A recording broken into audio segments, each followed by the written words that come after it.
Hi, this is Luke Ziff from Crocker Farm, and I'm here with some beautiful examples of Baltimore, Maryland stoneware that we're going to be including in our March 23rd, 2019 Stoneware and Redware auction.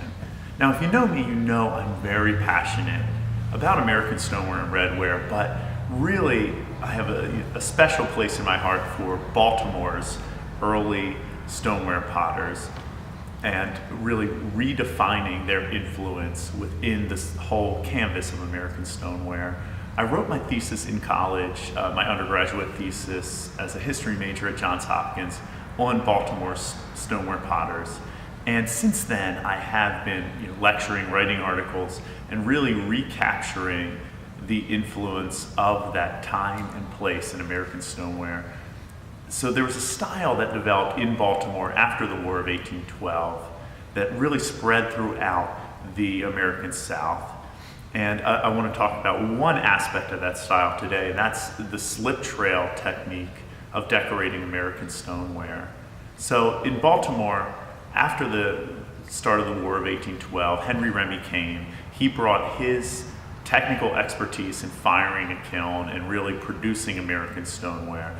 And his Germanic style of stoneware really blended with the Quaker style of stoneware from the potters that were already in Baltimore, really formed a new style, kind of a pidgin language in American stoneware, and it really lent itself with the natural resources in Baltimore, the pure gray clay, and that canvas, to a new style of just beautiful American stoneware. I grew up thinking of this style of stoneware as mid-Atlantic stoneware. Really, it was Baltimore stoneware, and spread throughout there. The potters that trained in Baltimore went up to Pennsylvania, even went as far south as South Carolina, and brought aspects of that style with them.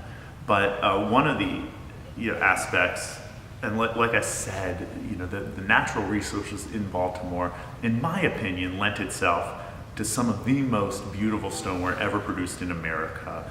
At its best, that pure gray clay is just perfection. So this picture here was made about 1820 at the Morgan Pottery.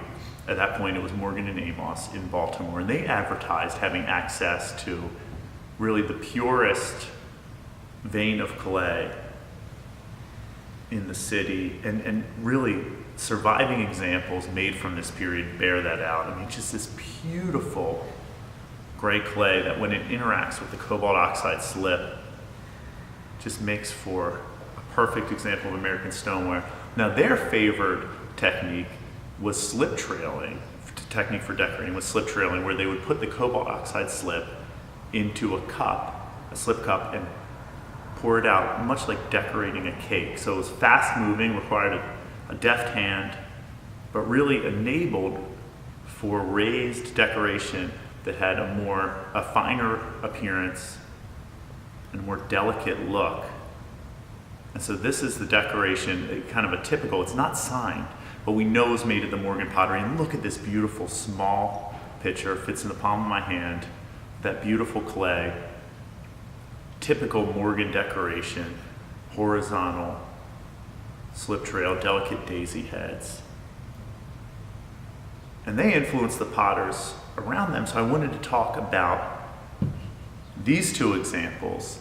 And I'm trying to repatriate, attribute. Baltimore potters didn't sign their ware with great frequency, so there's many potteries that maybe there's one or two known signed examples, maybe 5 signed examples at best. This pottery, I don't know, or this particular potter, I don't know who made them. But they were made in this same period, like 1820s, maybe even as early as late 18 teens in Baltimore. And it's using both slip trailed and brushed decorations. You can see, I think by the similarities, they're decorated by the same hand. The firing even looks very similar kiln signatures. But I don't know, again, who made them.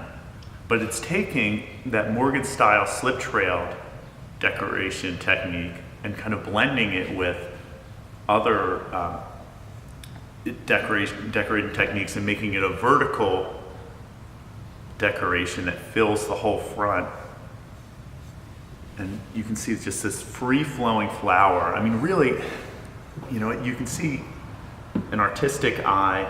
It's not just a very like linear decoration. There's a lot of movement in the decoration for both of these examples, this flower head. And then it's blended with brush decorations. You can see the heavier hand. And this is very typical of David Parr from this period, you know, around 1820 or so. So it's copying that. This doesn't have those tulips. It has, you know, brush leaves as well to accent it. But what's really cool is, even though knowing that Baltimore influenced other regions, there's very few examples of this slip trail technique being in Baltimore during this influential time. This horizontal motif was carried to Edgefield, South Carolina by Thomas Chandler. He employed it on his early, like about 1840, Phoenix factory pieces. So he really favored the slip trail decoration technique because it allowed for using kaolin and iron oxide slips over alkaline glaze, and it really provided a nice contrast. And so he used very similar decoration techniques almost a generation later in Edgefield that he remembered from growing up and learning the potter's trade in Baltimore. But then also there's very similar large-scale vertical slip trail decorations in Edgefield, but you don't really see an antecedent in Baltimore very frequently, other than these examples and a few others like it that I have attributed to the same maker. I don't know what maker that is.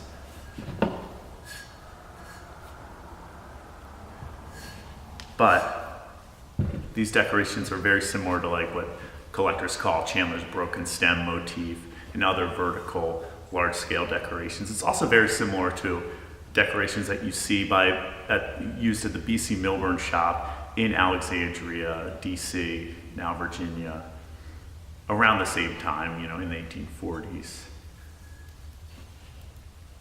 But it all really began with innovations in stoneware production in Baltimore after the start of the War of 1812, and then spread well throughout the American South and then up into Pennsylvania as the style center. So again, I just wanted to share these examples with you, and we're happy to offer them in our March 23rd Stoneware and Redware auction.